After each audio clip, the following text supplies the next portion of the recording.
Teaching versus discovery. Why you must be active in your personal growth.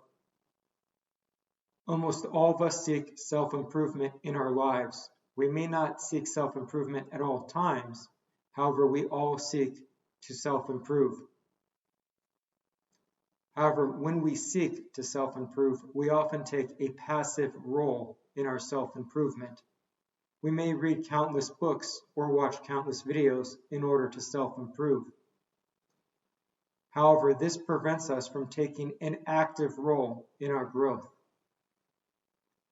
I'm going to discuss the difference between being taught or lectured in a traditional manner versus discovery, or the concept thereof.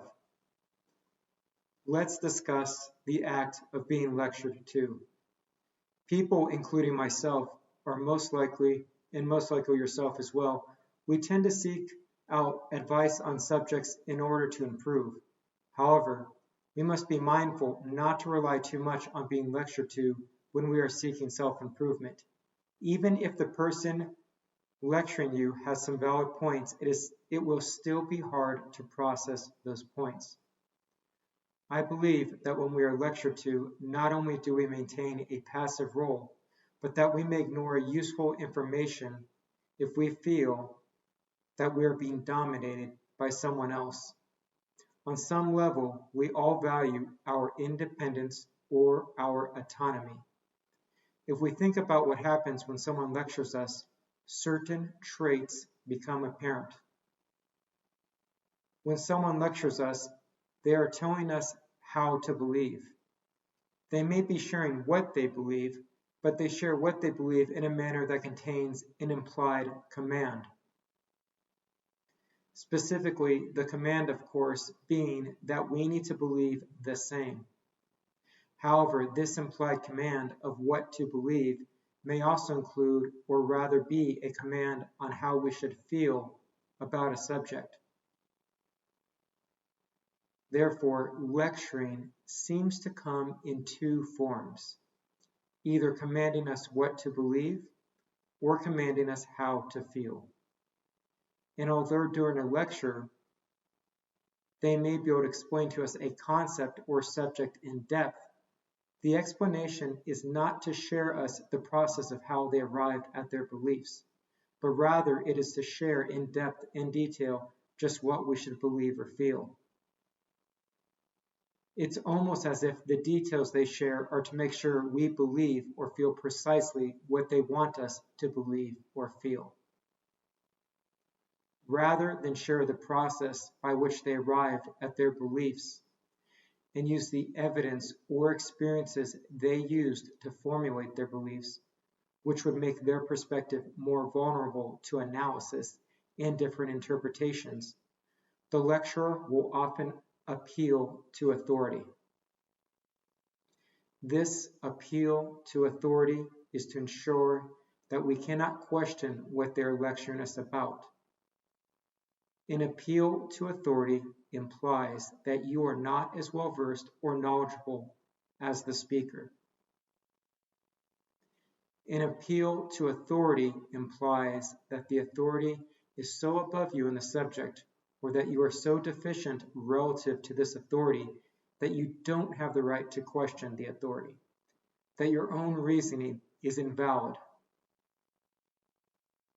Even worse, this appeal to authority is further implied whenever we make a counter-argument or question the lecturer in any manner but for clarification.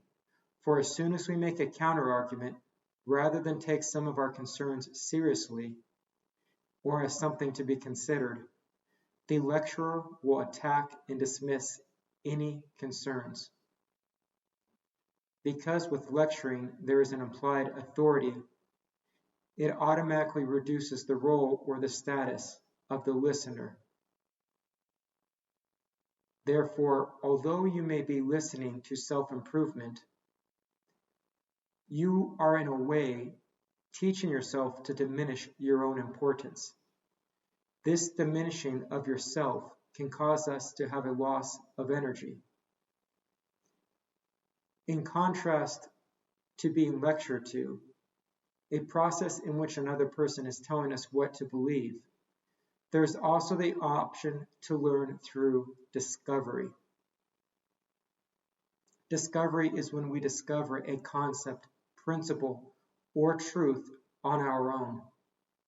It may be a common concept known to others, or it may be an original idea. Regardless, discovery is when we combine our own experience and knowledge to derive at a truth or concept that is new to us. When we discover a truth, we often rely upon our own experiences. These experiences can be a single powerful experience or multiple experiences through which we notice a pattern. When we experience something ourselves, we often give more weight to that experience. In addition to knowing that the experience is credible as we have personally experienced it, our experiences are often accompanied by an emotion. In addition to our own experiences, we may rely upon the experiences of others. We may listen intently to the random stories of others. These stories or shared memories may seem credible to us as they have no agenda. Nevertheless, although they usually are not as emotional as our own experiences, we often can gather patterns or wisdom from those shared experiences. We may also rely upon knowledge or beliefs we have already concluded to be true, and together we will combine our interpretation of experiences and our prior knowledge to discover truths that are new to us. However, because we had to gather our own experiences and combine those experiences with our own knowledge, when we discover the new truth, we have a sense of ownership to that which we discovered. It would be as if a carpenter built a house with his own hands. When we discover truths, we feel a certain amount of ownership or possession. And this sense of ownership or possession can make us take these lessons or truths that we discover much more seriously. Furthermore, since we are discovering our own truths, we often learn from them in the manner in which we need to learn. We all learn in different ways. By discovering our truths, we are actively learning in a way that suits our own personality the best. We are choosing the pieces of information or experiences that we find most relevant. Learning in this manner is the opposite of passive. We are not diminishing our role, rather we are increasing our energy as we are pushing outward. Our discoveries help motivate us and train us to be more active.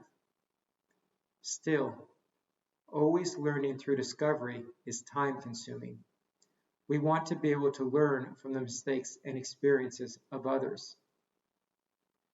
This is why there is a third option between being lectured to and discovery, what I like to refer to as dialogue. Have you ever noticed that when some people try to teach you or share information with you, how you instantly recoil? You are instantly turned off by what they have to say, and you close your mind to their thoughts, even when you try your best to be open-minded. By contrast, have you also noticed that still with other people, when they share their thoughts, you are eager to hear more of them? You analyze every word, whether you agree with them or not. I believe this comes down to what one might call dialogue. Dialogue is a mixture of both teaching and discovery.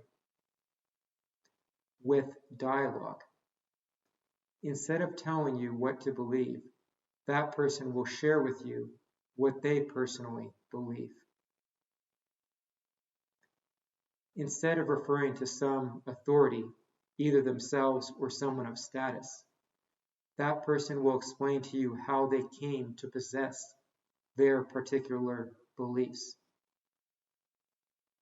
Instead of simply sharing their conclusions, they tell you about their own personal experiences. They share with you important experiences or memories that they believe were important to coming to their opinions or their beliefs. They analyze those experiences and they share the process of interpreting those experiences. They give you a glimpse into their inner mind. They illustrate their thoughts with real-world examples of how or where they would apply. Finally, they allow you to bring your own experiences and perspectives on the subject. They allow you to come to your own conclusions, and they allow you to wrestle with what they taught you. If you bring up something they perceive to be contradictory rather than challenge it, they allow you to interpret their thoughts relative to your own criteria. By doing this, although they are having a conversation with you and they are still sharing their perspectives on a particular issue, in a sense, they are allowing you to still be in the process of discovery. But rather than discovering a subject on your own, solely through your own experiences, you are discovering a subject in the presence of another with the experiences of that person. Therefore, you are learning in a manner that is similar to teaching or lecturing, but rather than being in a passive role and diminishing yourself or your worth, you are in an active role similar to discovery and are augmenting your energy and are growing. This growth allows you to learn in an efficient manner while not diminishing your own worth. I wish you well, and I hope you keep this mindful in your journey of self-improvement and engage in many future dialogues.